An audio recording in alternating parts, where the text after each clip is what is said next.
ಮಂಗಳೂರಿನ ಉದ್ಯಮಿಗೆ Congress ಮುಖಂಡನಿಂದಲೇ honey trap ಆಗಿದೆ. ಅಶ್ಲೀಲ ವಿಡಿಯೋವನ್ನು ಬಳಸಿ ಕೋಟಿ ಕೋಟಿ ಹಣಕ್ಕೆ ಬ್ಲಾಕ್ ಮೇಲ್ ಅನ್ನು ಮಾಡಿದ್ದಾರೆ ಅನ್ನೋ ಆರೋಪಗಳು ಈಗ ಕೇಳಿ ಬರ್ತಾ ಇದೆ. ಮಂಗಳೂರಿನ ಉದ್ಯಮಿಗೆ ಕಾಂಗ್ರೆಸ್ ಮುಖಂಡನಿಂದಲೇ ಹನಿ ಟ್ರ್ಯಾಪ್. ಅಶ್ಲೀಲ ವಿಡಿಯೋವನ್ನು ಬಳಸಿ ಕೋಟಿ ಕೋಟಿ ಹಣಕ್ಕೆ ಬ್ಲಾಕ್ ಮೇಲ್ ಅನ್ನು ಮಾಡಲಾಗಿದೆ. ಉದ್ಯಮಿಯಿಂದ 2,77,00,000 ದೋಚಿರೋ ಜೊತೆಗೆ ಹನಿ ಟ್ರ್ಯಾಪ್ ಆರೋಪಗಳು ಈಗ ಕೇಳಿ ಬರ್ತಾ ಇರೋದ್ರಿಂದ ಉದ್ಯಮಿಯಿಂದ 2,77,00,000 ದೋಚಿದ್ದಾರೆ.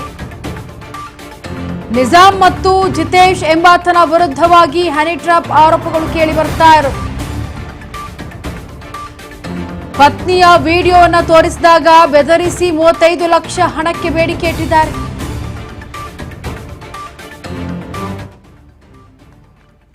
ಮಂಗಳೂರಿನ ಉದ್ಯಮಿಗೆ ಕಾಂಗ್ರೆಸ್ ಮುಖಂಡನಿಂದಲೇ ಹನಿ ಟ್ರ್ಯಾಪ್ ಆಗಿರೋದು. ಅಶ್ಲೀಲ ವಿಡಿಯೋವನ್ನು ಬಳಸಿ ಕೋಟಿ ಕೋಟಿ ಹಣಕ್ಕೆ ಒಂದ್ ಕಡೆ ಬ್ಲಾಕ್ ಮೇಲ್ ಅನ್ನ ಮಾಡ್ತಾ ಇರೋದು.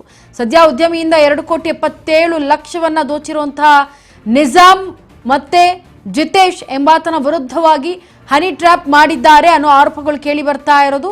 ಸದ್ಯ ನಿಜಾಮ್ ಮಂಗಳೂರು ಯುವ ಕಾಂಗ್ರೆಸ್ ಪ್ರಧಾನ ಕಾರ್ಯದರ್ಶಿ ಅನ್ನೋದು ಗೊತ್ತಾಗಿದೆ. 2024ರಲ್ಲಿ ಉದ್ಯಮಿಗೆ ಹನಿ ಟ್ರ್ಯಾಪ್ ಅನ್ನ ಕೆಡ್ಡಾವನ್ನ ತೋಡಿದ್ದ ಜಿತೇಶ್ ಅಶ್ಲೀಲ ಫೋಟೋಗಳು ವಿಡಿಯೋನ ಇಟ್ಕೊಂಡು ಬ್ಲ್ಯಾಕ್ ಮೇಲ್ ಅನ್ನ ಮಾಡ್ತಾ ಇದ್ದ.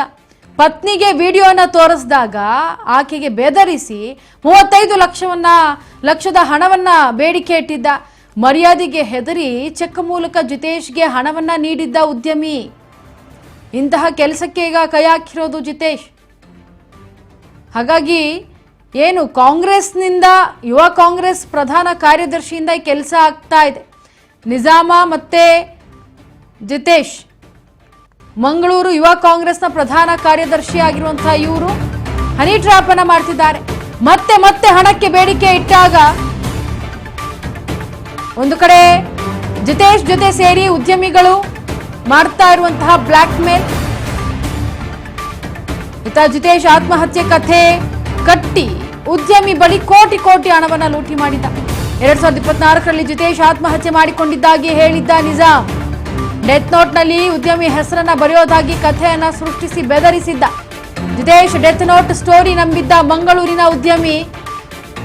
ಇತ್ತ ಮರ್ಯಾದೆಗೆ ಅಂಜಿ ನಿಜಾಮ್ ಕೇಳಿದಷ್ಟು ದುಡ್ಡನ್ನು ಕೊಟ್ಟಿದ್ದಾರೆ. 2026ರ ಜೂನ್ನಲ್ಲಿ ಉದ್ಯಮಿಗೆ ಮಂಗಳೂರಿನಲ್ಲಿ ಕಾಣಿಸಿಕೊಂಡ ಜಿತೇಶ್ ಏಕಾಏಕಿ. ಈ ವೇಳೆ ಜಿತೇಶ್ ಜೀವಂತ ಇರೋದು ನೋಡಿ ಉದ್ಯಮಿಗೆ ಶಾಕ್ ಆಗಿದೆ.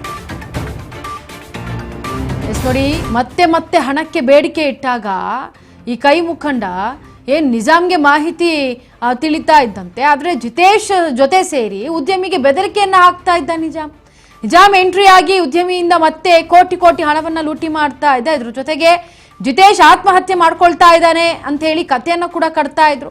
ಉದ್ಯಮಿ ಬಳಿ ಕೋಟಿ ಕೋಟಿಯನ್ನ ಲೂಟಿ ಮಾಡಿದ್ದಾರೆ, ಆತ್ಮಹತ್ಯೆ ಮಾಡ್ಕೋತಾ ಇದ್ದಾರೆ ಅಂತ ಹೇಳಿ 2024ರಲ್ಲಿ ಜಿತೇಶ್ ಆತ್ಮಹತ್ಯೆ ಮಾಡಿಕೊಂಡಿದ್ದಾನೆ ಅಂತ ಹೇಳಿ ನಿಜಾಮ್ ಡೆತ್ ನೋಟ್ ಅಲ್ಲಿ ಉದ್ಯಮಿಗೆ ಏನ್ ಬರ್ದಿದ್ರು ಅದನ್ನ ಕಳಿಸ್ಕೊಡ್ಲಾಗಿತ್ತು. ಕಥೆಯನ್ನ ಕಟ್ಟಿ ಸೃಷ್ಟಿಸಿ ಬೆದರಿಸಲಾಯಿತು ಆತನನ್ನ. ಜಿತೇಶ್ ಡೆತ್ ನೋಟ್ ಸ್ಟೋರಿಯನ್ನ ನಂಬಿದ್ದಂತಹ ಮಂಗಳೂರಿನ ಉದ್ಯಮಿ ಮರ್ಯಾದೆಗೆ ಅಂಜಿ ನಿಜಾಮ್ ಹೇಳಿದ್ದನ್ನ ಕೇಳಿದ್ದಷ್ಟು ದುಡ್ಡುಗಳನ್ನ ಕೊಡ್ತಾರೆ ಆ ಉದ್ಯಮಿ. 2026ರ ಜೂನ್ನಲ್ಲಿ ಉದ್ಯಮಿಗೆ ಮಂಗಳೂರಿನಲ್ಲೇ ಕಾಣಿಸಿಕೊಳ್ತಾನೆ ಜಿತೇಶ್. ಈ ವೇಳೆ ಜಿತೇಶ್ ಜೀವಂತವಾಗಿರೋದನ್ನ ನೋಡಿ ಉದ್ಯಮಿಗೆ ಶಾಕ್ ಆಗುತ್ತೆ. ಡೆತ್ ನೋಟ್ ಬರ್ದಿಟ್ಟಿದ್ದ, ಸಾಯ್ತೀನಿ ಅಂತ ಹೇಳಿದ್ದ, ನನಗೆ ಈ ತರ ಕಳಿಸಿದಿಟ್ಟು ಸತ್ತೋಗಿದ್ದಾನಲ್ವ ಅವನು, ಈಗ ಯಾವ ರೀತಿಯಾಗಿ ಬಂದ ಇಲ್ಲಿ ಅಂತ ಶಾಕ್ ಆಗಿದೆ ಉದ್ಯಮಿಗೆ. ಮಂಗಳೂರಿನ ಊರ್ವ ಪೊಲೀಸ್ ಠಾಣೆಗೆ ದೂರನ್ನ ಕೂಡ ನೀಡಿದ ಉದ್ಯಮಿ ಜಿತೇಶನ್ನ ನೋಡ್ತಾ ಇದ್ದಂತೆ. ದೂರಿನ ಆಧಾರದ ಮೇಲೆ ಜಿತೇಶ್ ಹಾಗೂ ನಿಜಾಮ್ ಬಂಧಿಸಿ ಪೊಲೀಸರು ತನಿಖೆಯನ್ನು ನಡೆಸ್ತಾ ಇದ್ದಾರೆ. ಇನ್ನು ಮಂಗಳೂರು ಯುವ ಕಾಂಗ್ರೆಸ್ ಮುಖಂಡನಾಗಿರುವಂತಹ ನಿಜಾಮ್ ರಾಜ್ಯದ ಹಲವು ನಾಯಕರ ಜೊತೆಗೆ ನಿಜಾಮ್ ಇರುವಂತಹ ಫೋಟೋಗಳು ಈಗ ವೈರಲ್ ಆಗಿವೆ. ಹನಿ ಟ್ರ್ಯಾಪ್ ಕೇಸ್ನಲ್ಲಿ ಅಂಧರಾಗಿರುವಂತಹ ನಿಜಾಮ್ ಮತ್ತು ಜಿತೇಶ್. ಇದ್ರ ಬಗ್ಗೆ ಹೆಚ್ಚಿನ ಮಾಹಿತಿಯನ್ನು ಕೊಡೋದಕ್ಕೆ ನಮ್ಮ ಪ್ರತಿನಿಧಿ ಶಶಿಕಾಂತ್ ದೂರವಾಣಿ ಸಂಪರ್ಕದಲ್ಲಿ. ಶಶಿಕಾಂತ್, ಈಗ ಮಂಗಳೂರು ಯುವ ಕಾಂಗ್ರೆಸ್ ಮುಖಂಡನಾಗಿರುವಂತಹ ನಿಜಾಮ್ ಅವರು ಈ ರೀತಿಯಾಗಿ ಹನಿ ಟ್ರ್ಯಾಪ್ ಅನ್ನ ಮಾಡ್ತಿದ್ದಾರೆ ಜಿತೇಶ್ ಅವರು ಸೇರಿ ಅಂತೇಳಿ. ಜಿತೇಶ್ ಅವರು ಸತ್ತೋಗಿದ್ರು, ಆತ್ಮಹತ್ಯೆ ಮಾಡ್ಕೊಂಡಿದ್ದಾರೆ ಅಂತೇಳಿ ಡೆತ್ ನೋಟ್ ಅನ್ನ ಬರೆದಿಟ್ಟು ಆ ಮಂಗಳೂರಿನ ಉದ್ಯಮಿಗೆ ಒಂದಷ್ಟು ಟಾರ್ಚರ್ ಕೊಟ್ಟಿದ್ದಾರೆ. ಏನು ಇದ್ರ ಬಗ್ಗೆ ಮತ್ತಷ್ಟು ಅಪ್ಡೇಟ್ ಕೊಡೋದಾದ್ರೆ ನೀವು? ಹೌದು, ಮಂಗಳೂರಿನ ಖ್ಯಾತ ಉದ್ಯಮಿಯೊಬ್ಬರಿಗೆ ಹನಿ ಟ್ರ್ಯಾಪ್ ನಡೆಸಿ ಬರೋಬ್ಬರಿ 2,77,00,000 ರೂಪಾಯಿ ವಸೂಲಿ ಮಾಡಿದ ಆರೋಪದ ಮೇರೆಗೆ ಯೂತ್ ಕಾಂಗ್ರೆಸ್ ಮುಖಂಡ ಹಾಗೂ ಮತ್ತೋರ್ವ ಜಿತೇಶ್ ಇನ್ನೊಬ್ಬನನ್ನು ಬಂಧಿಸಿದಂತ ವರದಿಯಾಗಿದೆ.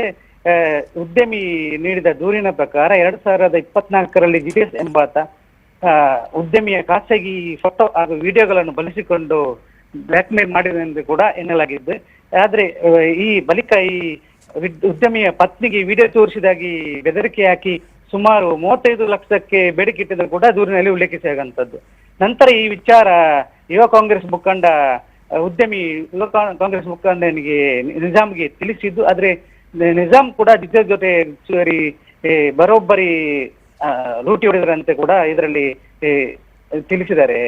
ಆದ್ರೆ ಜಿತೇಶ್ ಆತ್ಮಹತ್ಯೆ ಮಾಡಿಕೊಂಡಿದ್ದಾನೆ ಅಂತ ಕೂಡ ಸುಳ್ಳಿಕಟ್ಟೆ ಸೃಷ್ಟಿಸಿ ಡೆತ್ ನೋಟ್ ಅಲ್ಲಿ ಬರೆದಿ ಉದ್ಯಮಿ ಹೆಸರು ಹೇಳಿ ಕೂಡ ಭಯ ಹುಟ್ಟಿಸಿ ಕೂಡ ಲೂಟಿದರಂತೆ ಕೂಡ ಇದರಲ್ಲಿ ಉಲ್ಲೇಖಿಸಲಾಗಿದೆ. ಆದ್ರೆ ದೂರಿನ ಪ್ರಕಾರ 2024ರಿಂದ 2024 ವಿವಿಧ ಹಂತದಲ್ಲಿ ಸುಮಾರು ಈ ಉದ್ಯಮಿಯನ್ನು ದೋಚಿದರಂತೆ ಕೂಡ ಹೇಳಲಾಗಿದೆ. ಜಿತೇಶ್ ಕೂಡ ಆತ್ಮಹತ್ಯೆ ಮಾಡಿಕೊಂಡ ಬಳಿಕ ಒಂದು ದಿವಸ ಈತ ಜೀವಂತವಾಗಿ ಕಾಣಿಸಿಕೊಂಡಾಗ ಈಗ ಉದ್ಯಮಿಗೆ ಅನುಮಾನ ಮೂಡಿರುವಂತದ್ದು. ಬಳಿಕ ಈ ಉದ್ಯಮಿ ಹೋಗಿ ಉರ್ವ ಪೊಲೀಸ್ ಠಾಣೆಗೆ ದೂರು ನೀಡಿದ್ದು ಬಳಿಕ ನಿಜಾಮ್ ಹಾಗೂ ಇವರನ್ನು ಎನ್ಕ್ವೈರಿ ಮಾಡಿದಾಗ ಈ ಬಗ್ಗೆ ಇಬ್ಬರನ್ನು ಬಂಧಿಸಿದಂತೆ ಕೂಡ ಗೊತ್ತಾಗಿದೆ. ಎಸ್ ಶಶಿಕಾಂತ್, ಈಗ ಏನು ಈ ನಿಜಾಮ್ನನ್ನ ಈಗ ಪೊಲೀಸರೇನೋ ವಶಪಡಿಸ್ಕೊಂಡಿದ್ದಾರೆ, ಬಂಧಿಸ್ಕೊಂಡಿದ್ದಾರೆ. ಅಲ್ಲೇನಾದ್ರು ಡ್ರಿಲ್ ನಡೀತಾ ಪೊಲೀಸರಿಂದ? ಏನಾದ್ರು ಒಂದು ಮಾಹಿತಿಗಳೇನಾದ್ರು ಸಿಕ್ತಾ? ಹೇಗೆ?